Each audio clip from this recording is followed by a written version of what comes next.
அதுதான் நான் கேள்வி எழுப்புறேன். 3 மணிக்கு தானே உங்கள்ட்ட பெர்மிஷன் கேட்டாங்க. 3 to 10 அவர்ட்ட பெர்மிஷன். அவர் 7 மணிக்கு வந்துட்டார். டயத்தை அவர்ட்ட மாற்றம் இல்லை. ஓகேவா? 3 மணிக்கு முன்னாடி ஏன் அசம்பிள் ஆவுட்டீங்க நான் போலீஸை கேட்கிறேன். 12 மணின்னு அவர் மக்கள்கிட்ட அவரை பிடிங்கன்ற நானு 12 மணிக்கு போட்டர் பிடிங்க. எனக்கு ஒன்றும் பிரச்சனை ரொம்ப சரி. அதுதான் சார் சொல்றேன். அப்ப முதல் காரணம் யாருன்னு நான் கேட்டேன். நீங்க வந்து விஜய் சொல்ல மாட்டேன்னு நீதிமன்றம் பேசணும்.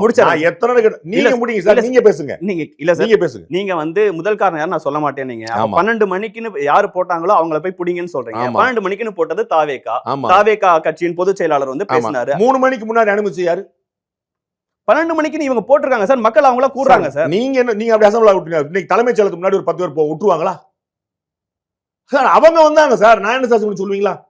சரி, 12 மணிக்குன்னு ஒருத்தர் போடுறாங்க, 12 மணிக்குன்னு அனௌன்ஸ் பண்றாங்க. அவங்கள நோக்கி நம்ம கேள்வி எழுப்ப மாட்டோம். ரைட். ஏன் மக்களை கூட விட்டீங்க? ஒருத்தங்க கேக்குறாங்க ஏன் வந்து தள்ளி கொடுக்கல அரசு? தலைமைச் செயலகத்தை முற்றுகையிட போறோம்னு சொல்லி அறிவிக்குது. 10 மணியோ 12 மணியோ நீங்க எல்லாம் விட்டுருவீங்களா? தாவக்கே அறிவிச்சிட்டாங்க சார். அவங்க முற்றுகையிட தலைமைச் செயலக முற்றுகை போராட்டமோ ஒரு கூட்டத்துக்காக வந்து போய் அவர் பார்க்க நீங்க 3 மணி தானே டைம் கேட்ட. நீ எப்படி அசம்பிள் நீங்க அசம்பிளாம தடுத்துக்கலாம்ல? அசம்பிளாருக்கு முன்னாடி உங்க கண்ட்ரோல் இருந்துச்சுல. 12 மணில போட்டவர் மேல முதல் குற்றம் இல்ல. கட்டாய குற்றச்சாட்டு. முதல் குற்றம் முழுமுதல் குற்றம் நீதிமன்றம் தீர்மானிக்கணும். நான் மாத்தியே சொல்ல மாட்டேன். முதல் குற்றமா முழுமுதல் குற்றமா, ஒருத்தரா 2 பேரா, ஆல் ஈக்குவல் ரெஸ்பான்சிபிலிட்டி 51 49 இது நான் பேச மாட்டேன்.